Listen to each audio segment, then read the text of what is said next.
So what's up guys, this is Dhruv Goyal the acoustic बनिया and आज की video है कि गिटार प्लान करते टाइम क्या क्या पॉइंट्स आपको कंसिडर करने चाहिए, what all points you should consider before planning a guitar. So planning और बाइंग में एक बहुत छोटा सा फ़र्क है। बाइंग पर भी मैं वीडियो लेकर आने वाला हूँ, बट पहले शायद प्लानिंग की आ जाएगी, तो इसलिए मैं पहले बता रहा हूँ कि प्लानिंग में हमारा फ़र्क क्या है।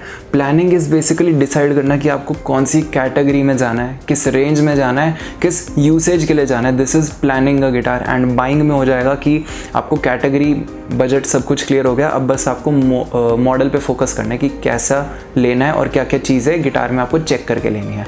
सो गाइस, पहला पॉइंट तो ये आ गया कि या तो वो एक अपग्रेड है अपने पुराने गिटार में, बिकॉज पुराने गिटार से आप थोड़ा सा या तो बोर हो चुके हैं, उसमें थोड़ी सी प्रॉब्लम्स आ गई, या फिर बस जैसे वो एक सिंपल अकूस्टिक गिटार से आपने शुरू करा था एंड आप थोड़ा उसमें थोड़े एक्स्ट्रा ऑप्शंस देखना चाह रहे हो, जैसे EQ वगैरह एडेड हो गया।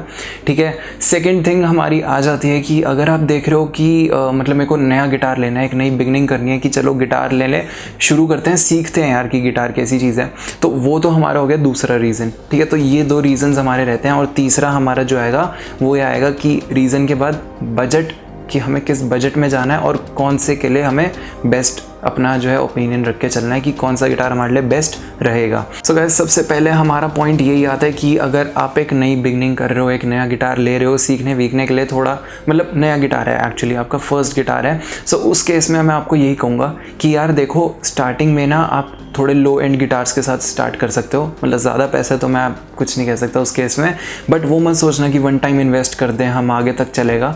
हर एक का सेम सिनेरियो नहीं होता। गिटार जब सीखने बैठते हो एक्चुअली सीन बहुत डिफरेंट होता है जितना गिटार को लोग सोचते हैं। आपकी लिटरली जो है उंगली सब छिलने को हो जाती हैं। ठीक है, मैं आपको ऑनेस्ट जो है रिव्यू बता रहा हूँ, ये ऑनेस्ट वो चीज़ है जो कि एक्चुअली गिटारिस्ट फेस करते हैं।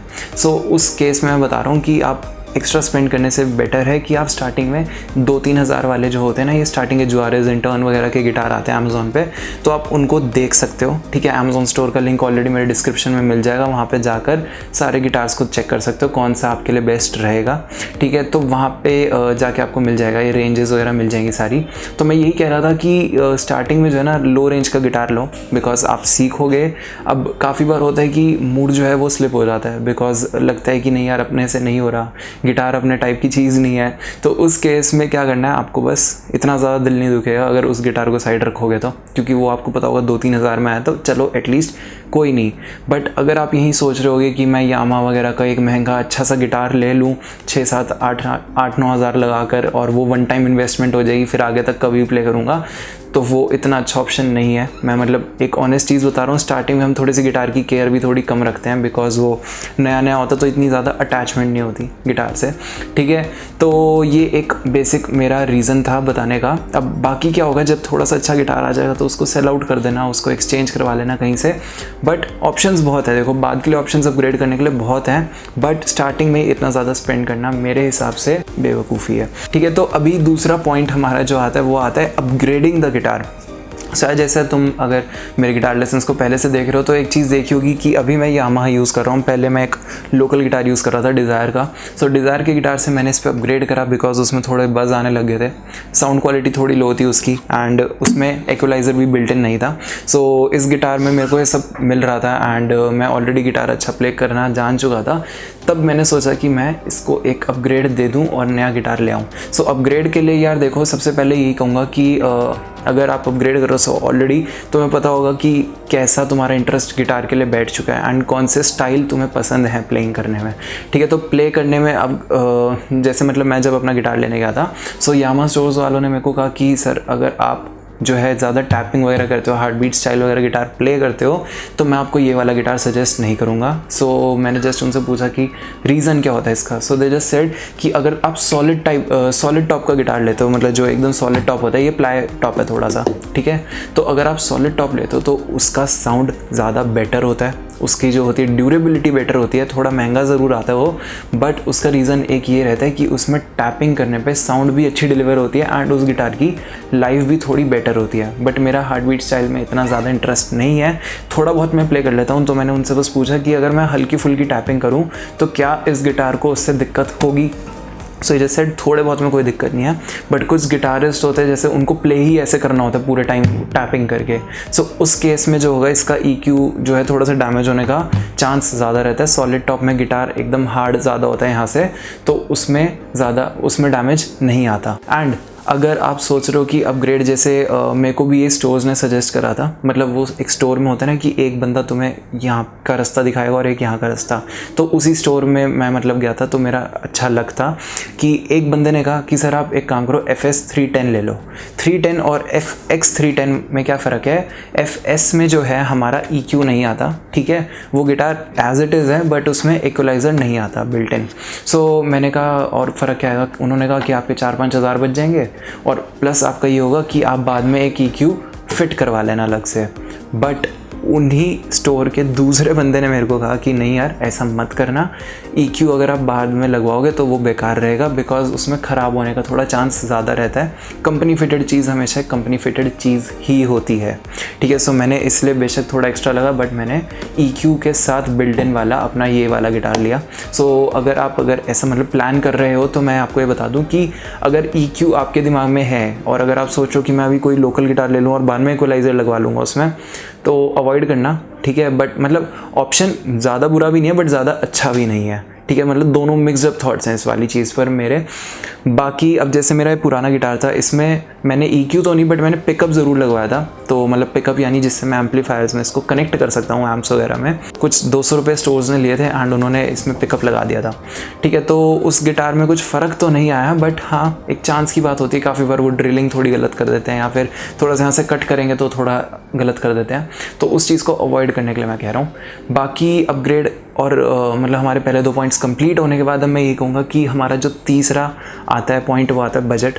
सो बजट में मैं ये कहूँगा कि अगर बिगनर गिटार्स ले रहे हो तो 2-3 हज़ार में आ जाएंगे। इंटर्न के, जुआरेस के थोड़े एवरेज साउंडिंग है, वो थोड़ा लोकल वुड है वो, ठीक है, बट पैसे बच जाते हैं हमारे स्टार्टिंग में एंड बाद में अपग्रेड के साथ इंटरेस्ट के साथ उसको चेंज कर लेना। दूसरा पॉइंट हमारा आता है कि अगर आपका बजट 5 से 7 हज़ार के बीच में कहीं पे रहता है तो उस रेंज में आप केडेंस की फ्रंटियर सीरीज़ ट्राई कर सकते हो। केडेंस के जो गिटार्स हैं वो लो रेंज में हैं, पहली बात। दूसरी चीज़, आपको केडेंस के अंदर ना डिज़ाइंस बहुत सुंदर मिलेंगे। यामाहा के डिज़ाइंस इतने सुंदर नहीं होते। अब जैसे आप इस गिटार को देख रहे हो, ये आपको एक बहुत बेसिक गिटार लग रहा होगा, बट अगर आप मेरे इस यूकेलेले को ही देखोगे जो साइड में रखा है, तो ये इतना ज़्यादा सुंदर लगता है बिकॉज मतलब केडेंस ने एक्चुअली अपने डिज़ाइंस पे वर्क करा हुआ है, मैं साफ बताऊँ तो। देन इसके बाद हमारी 7 के बाद आती है 7 to 10 की रेंज। तो उसमें FS 310 या फिर F280, इनके बीच में काफ़ी क्लैश चलता है, बट फ़र्क इन दोनों में यही है कि मटेरियल सब कुछ सेम है। F280 बस एक नया गिटार है जो कि 2020 में ही लॉन्च हुआ है, जस्ट मतलब लॉकडाउन से जस्ट बिफोर ये हमारा लॉन्च हो गया था। तो F280 जो है वो एक इंडियन मेड है गिटार एंड F310 एक बहुत ही पुराना मॉडल चलता आ रहा है, ठीक है। वो पुराना मॉडल जो हमारा चलता आ रहा है, ना जाने कब से वो एक हॉट सेलिंग प्रोडक्ट है यामाहा का। सो वो हमारा इंडोनेशियन मेड है, ठीक है, बस और कुछ फ़र्क नहीं है इन दोनों में। इसके अलावा अगर आप देखना चाहो तो फेंडर के गिटार्स देख सकते हो, जो कि आई गेस SA150 हमारा आ जाता है इसी रेंज में, 7 से 10 की रेंज में। कॉट के कुछ गिटार्स आ जाते हैं, ठीक है, इस रेंज में। मतलब कॉट के ऑनलाइन वाले गिटार्स नहीं आएंगे इस रेंज में।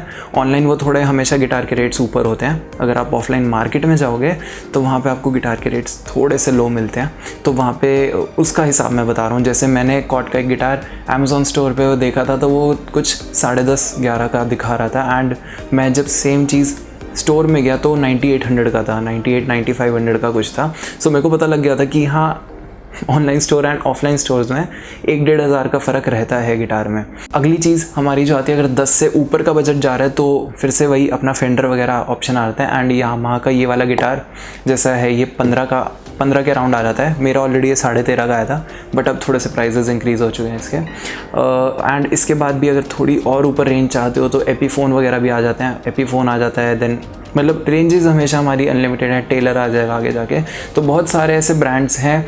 तो बट चॉइस हमारी ये कि प्लान करने में आपको मेन सबसे पहले यूज़ देखना है, आपको देखना है कि आपकी मतलब कितना ज़्यादा आपको टाइम गिटार पर अपना रखना है, आपको किस हिसाब के लिए चाहिए। अब जैसे यामाहा को जो है लाइव साउंड्स के लिए काफ़ी अच्छा माना जाता है कि मतलब लाइव परफॉर्मेंसेस के लिए यामाहा काफ़ी अच्छा साउंड करता है एंड कहा जाता है कि एपीफोन जो है वो रिकॉर्डिंग पर्पज़ के लिए काफ़ी अच्छे होते हैं। तो ये छोटे मोटे जो होते हैं ना, हर गिटार के अंदर थोड़े से फ़र्क रहते हैं। फेंडर के गिटार जो होंगे थोड़े से ब्राइट साउंड करते हैं यामाहा से, तो वो अपनी अपनी यूज़ पर है।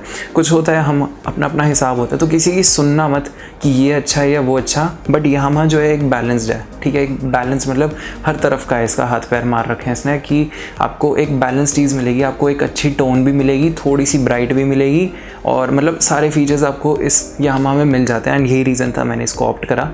फेंडर मैंने इसीलिए नहीं ऑप्ट करा कि एक तो मतलब फेंडर का जो मॉडल इसमें लाया कर रहा था इस रेंज में वो चाइनीज़ मेड था, पहली बात, ठीक है। एंड सेकंड चीज़ जो हमारी ये थी कि फेंडर की टोन जो थी वो थोड़ी ज़्यादा ब्राइट थी, कुछ ज़्यादा ही ब्राइट लग रही थी जब मैं उसको एम्प में कनेक्ट कर रहा था, ठीक है। मतलब इतनी रिक्वायर्ड नहीं लग रही थी मेरे को, तो वो अपना अपना सुनने का भी हिसाब है यार, कहीं ना कहीं मेरे को ब्राइट लग रही थी, शायद आपको अच्छी लगे, ठीक है। सो that's all for the video today.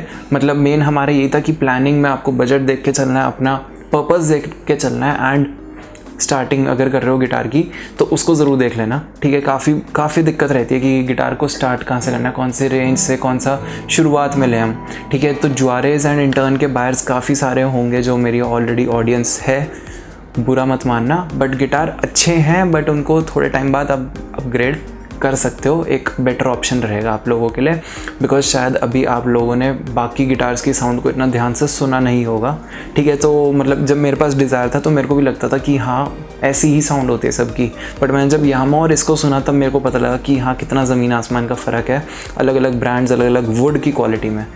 That's all for the video. पसंद आया तो लाइक, शेयर एंड सब्सक्राइब भी विद द बेल आइकन, ताकि आगे आने वाले कवर्स वगैरह सब कुछ देखने को मिलते रहे आपको, और ये सारी टिप्स एंड ट्रिक्स भी देखने को मिलती रहे। बाकी चलता हूँ, कुछ डाउट्स हो, कुछ मन में हो, कुछ सवाल, तो कमेंट बॉक्स आप लोगों के लिए खुला है, वहाँ पे जाके अपनी सारी बातें शेयर कर देना। So that's all for the video today guys. मिलता हूँ आप लोगों से अपनी नेक्स्ट वीडियो में। Till then bye bye.